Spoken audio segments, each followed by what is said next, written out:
Ya, pemirsa, industri otomotif merupakan salah satu sektor andalan yang memiliki kontribusi cukup besar terhadap perekonomian nasional. Terdapat 22 perusahaan industri kendaraan bermotor roda 4 atau lebih di Indonesia.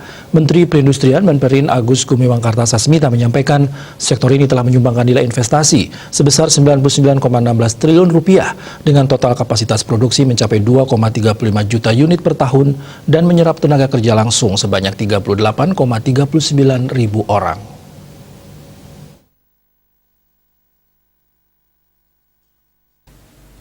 Menperin juga mengemukakan potensi industri kendaraan bermotor roda 2 dan 3 di tanah air. Saat ini terdapat 26 perusahaan.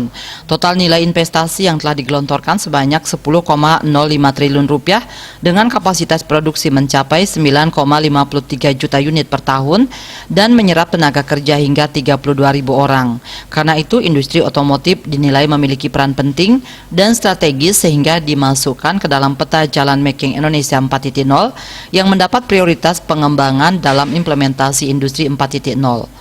Produk kendaraan bermotor produksi dalam negeri telah mampu menembus pasar ekspor ke lebih dari 80 negara. Produk kendaraan bermotor produksi dalam negeri telah mampu menembus pasar ekspor ke lebih dari 80 negara. Pada periode tahun 2020, ekspor kendaraan completely built up sebanyak 232,17 ribu unit atau senilai 41,73 triliun rupiah. Menperin menegaskan guna mendongkrak kembali produktivitas penjualan dan daya saing industri otomotif nasional akibat dampak pandemi COVID-19, pemerintah telah meluncurkan berbagai kebijakan atau stimulus untuk sektor ini.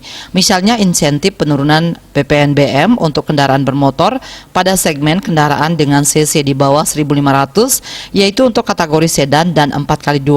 Pemberian insentif PPNBM tersebut akan dilakukan secara bertahap selama 9 bulan.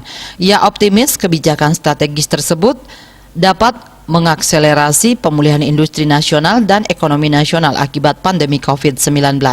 Bali Pos melaporkan.